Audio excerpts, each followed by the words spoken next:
Hello everyone. आज का हमारा जो टॉपिक है वो 12th क्लास के लिए होगा भाई। और इसमें जो हमारा जो चैप्टर चल रहा है वो प्राथमिक क्रियाकलाप चैप्टर है।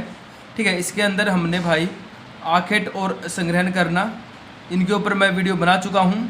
उसके साथ में पशुपालन के ऊपर, साथ में निर्वाह कृषि और उसके बाद रोपण कृषि भाई, इनके ऊपर वीडियो जो है वो बन चुकी हैं। अगर आप लोगों ने ये वीडियो नहीं देखी है तो पहले उन वीडियो को ज़रूर देखें। अब आज का जो हमारा टॉपिक होगा वो होगा विस्तृत वाणिज्य अनाज कृषि। और चलिए आज के इस टॉपिक के ऊपर हम डिस्कशन शुरू करते हैं और मैं आशा करता हूं कि आप सब ठीक होंगे।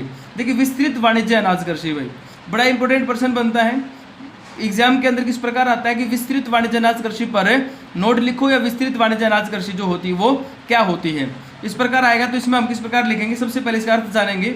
और अर्थ में होता है विस्तृत का मतलब होता है बहुत बड़ा भाई, ठीक है। और वाणिज्य का मतलब होता है व्यापार के उद्देश्य से, व्यापार के उद्देश्य से एक बड़े क्षेत्र में की जाने वाली जो अनाज की जो कृषि होती है ना, अनाज के अंदर माना जाता है कि खाद्यान्न जो उगाया जाता है, ठीक है, उसको हम क्या बोलते हैं, विस्तृत वाणिज्य अनाज कृषि बोलते हैं। तो यहाँ पर क्या लिखा जाएगा, यहाँ पर लिखा जाएगा एक बहुत बड़े क्षेत्र के अंदर, एक बहुत बड़े क्षेत्र के अंदर उगाई जाने वाली अनाज कृषि भाई, ठीक है, उसको हम बोलते हैं विस्तृत वाणिज्य अनाज कृषि।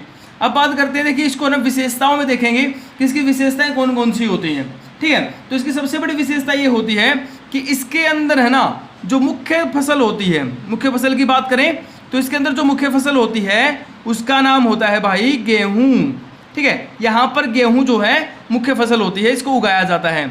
इसके साथ में मक्का, ठीक है, जौ, राई, जई, ठीक है, ये सभी फसलें जो हैं उगाई जाती हैं। अब दूसरी बात करें यहाँ पर तो आता है कि यहाँ पर जो खेतों का जो आकार होता है ना, खेतों का आकार और भूजोत, भूजोत का मतलब होता है वही भूमि कितने क्षेत्र में जोती गई है, ठीक है। खेतों का आकार या भूजोत जो होता है वो बहुत बड़ा होता है। बड़ा क्यों होता है, क्योंकि यहाँ पर ना इन इलाकों में क्षेत्रफल जो होता है वो तो अधिक होता है, ठीक है, और जनसंख्या जो होती है वो कम होती है, जिसके कारण क्या होगा, जिसके कारण जनसंख्या घनत्व भी कम होगा, ठीक है। तो इसीलिए यहाँ पर कहता है कि जो खेतों का आकार होता है वो बहुत बड़ा होता है। ये पूरा क्षेत्रफल हो गया। यहाँ पर रहने वाले व्यक्ति अगर कम है तो एक व्यक्ति के हिस्से में क्या होगा, जो क्षेत्र होगा वो अधिक आएगा भाई, ठीक है। उसके बाद तीसरी बात करते हैं कि यहाँ पर है ना जनसंख्या भी कम होती है। तो यहाँ पर कहता है कि सारा का सारा जो काम होता है ना वो मशीनों की मदद से किया जाता है भाई, ठीक है। चाहे वो फसल उगाने से लेकर के काटने और उसको मंडी में भेजने तक का सारा काम किसके द्वारा होता है, मशीनों के द्वारा होता है। यानी कि ये जो फसल होती है ना ये तकनीकी सुविधाओं पर टिकी होती है, ठीक है, तकनीकी सुविधाओं पर आधारित होती है, टेक्नोलॉजी के साथ जुड़ी हुई होती है। पूंजी जो होती है वो अधिक निवेश होती है, यहाँ पर पूंजी भी अधिक लगाई जाती है, ठीक है। तो यहाँ पर क्या लिखेंगे हम कि मशीनों के द्वारा सारा कार्य किया जाता है, फसल को उगाने से लेकर काटने तक का। इसके अंदर हम मशीन देखें तो ट्रैक्टर इसके अंदर शामिल किया जा सकता है, ठीक है। उसके साथ में कंबाइन है अपनी, ठीक है, लेवलर है, थ्रेशर है, ये सारी मशीनें जो होती है ना वो इसके अंदर शामिल की जाती हैं भाई। उसके बाद बात करें अगर हम नंबर 4 इसकी विशेषता देखें तो यहाँ पर कहता है उत्पादन की बात करते हैं हम। ऑफिस में उत्पादन में ये कहता है कि अगर प्रति हेक्टेयर उत्पादन निकाला जाए ना, प्रति हेक्टेयर उत्पादन, तो वो होता है बहुत कम, ठीक है।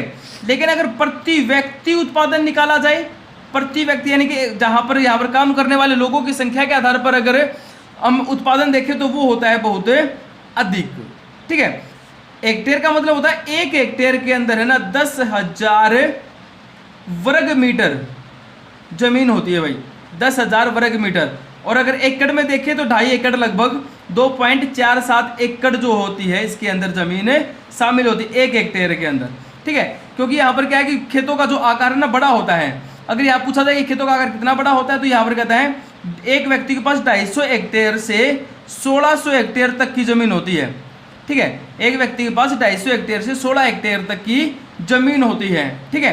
तो यहाँ पर कहता है अगर इनके हिसाब से हम उत्पादन देखते हैं ना तो उत्पादन बहुत कम होता है। लेकिन जब प्रति व्यक्ति देखते हैं, यहाँ पर काम करने वाले लोगों की संख्या के आधार पर देखते हैं उत्पादन, तो बहुत अधिक उत्पादन होता है। उसके बाद यहाँ पर कहता है कि यहाँ पर जो बने हुए जो मकान, जो बस्तियां होती हैं ना, वो बस्तियां छोटी होती हैं, ठीक है। उनके अंदर 7 से 8 मकान होते हैं, ठीक है, बस्तियां छोटी होती हैं। लेकिन साथ में दूसरा क्या हो गया, एरिया बड़ा हो गया, ठीक है ना। एक व्यक्ति के पास जो ज़मीन है वो बहुत ज़्यादा मिली हुई है, तो एरिया बड़ा होने के कारण यहाँ पर कहता है कि बस्तियां दूर दूर पाई जाती हैं, ठीक है। मान लीजिए एक बड़ा फार्म हाउस, यहाँ पर कुछ बस्तियां बसाई गई, ठीक है, दूसरी बस्तियां इस फार्म हाउस के पास बसाई जाएंगी, ठीक है। तो यहाँ पर क्या हो गया, ये जो गैप है ना, ये जो दूरी है, डिस्टेंस, ये भी अधिक हो गई और बस्तियां क्या हो गई, छोटी हो गई। तो हमारी ये विशेषता भी लिखी जा सकती है। उसके साथ में यहाँ पर कहता है कि अनाज का भंडारण की बात की जाती है। अनाज का भंडारण का मतलब होता है यहाँ पर गोदाम की बात की जाती है।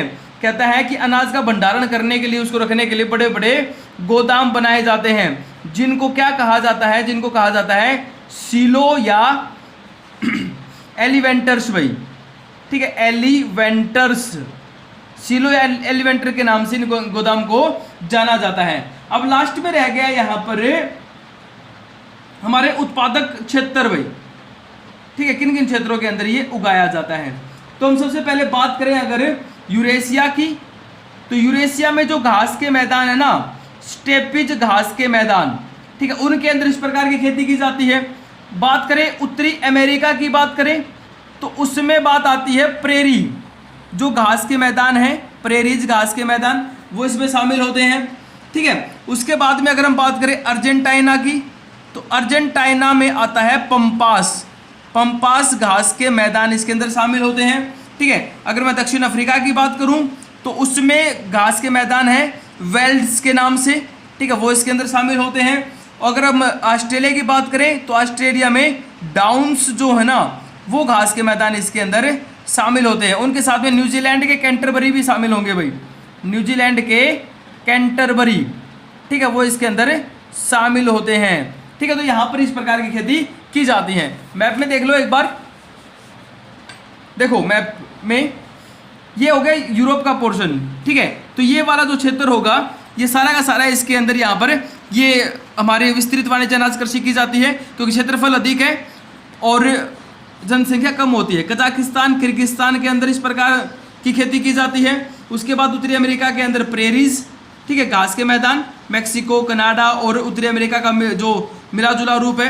उसके बाद अर्जेंटीना के अंदर, ठीक है, अर्जेंटीना के जो हमने पढ़े थे अभी पंपास, ठीक है, दक्षिण अफ्रीका के यहाँ पर वेल्ड्स, ठीक है, ऑस्ट्रेलिया के डाउन्स, न्यूजीलैंड के कैंटरबरी, ठीक है। तो ये क्षेत्र इसके अंदर शामिल होते हैं। ये न्यूजीलैंड है, ये ऑस्ट्रेलिया, ये दक्षिण अफ्रीका, ये अर्जेंटीना और ये हमारा उत्तरी अमेरिका का ये मैक्सिको, यूएसए और कनाडा भाई, ठीक है। और ये हमारा यूरेशिया, यूरोप और एशिया का मिक्स, ठीक है। आगे देखें, आगे यहाँ पर देखो एक और विशेषता बता करके मैं इसको कंप्लीट करता हूँ।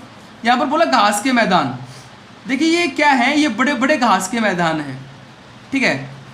विकसित देशों के अंदर बड़े बड़े घास के मैदान थे पहले, लेकिन बाद में इनको गेहूं के खेतों में तब्दील कर दिया गया, ठीक है। जब इन्होंने देखा कि अगर घास उगाई जा सकती है तो यहाँ पर खेती आसानी से की जा सकती है। दूसरी यहाँ पर क्या है कि वर्षा जो होती है ना वो कम होती है, और ये वर्षा बड़ी कारगर भी होती है। कम वर्षा होती है लेकिन गेहूं की खेती आसानी से होती है। क्यों? क्योंकि यहाँ पर जो तापमान है ना वो तापमान भी कम होता है, उसके कारण ये वर्षा भी पर्याप्त होती है भाई, ठीक है। दूसरी बड़ी बात क्या है कि ये है ना आंतरिक क्षेत्रों के अंदर होता है। कौन से आंतरिक क्षेत्र? मध्य अक्षांशों के। मध्य अक्षांशों का यहाँ पर मतलब क्या है? यहाँ पर मतलब है कि 40 से 40-45 डिग्री से लेकर के 60 डिग्री अक्षांश जो होते हैं ना हमारे उत्तरी या दक्षिणी अक्षांश, उनके अंदर ये खेती की जाती है भाई, ठीक है। तो आज का हमारा एक जो टॉपिक है वो यहीं पर कंप्लीट होता है, और मैं उम्मीद करता हूँ कि आप लोगों को समझ में आ गया होगा। एक बार इस वीडियो को ध्यान से देखिए, अपनी बुक पढ़िए। अगर फिर भी कोई दिक्कत रहती है मुझे कमेंट बॉक्स में ज़रूर बताइए। Thank you.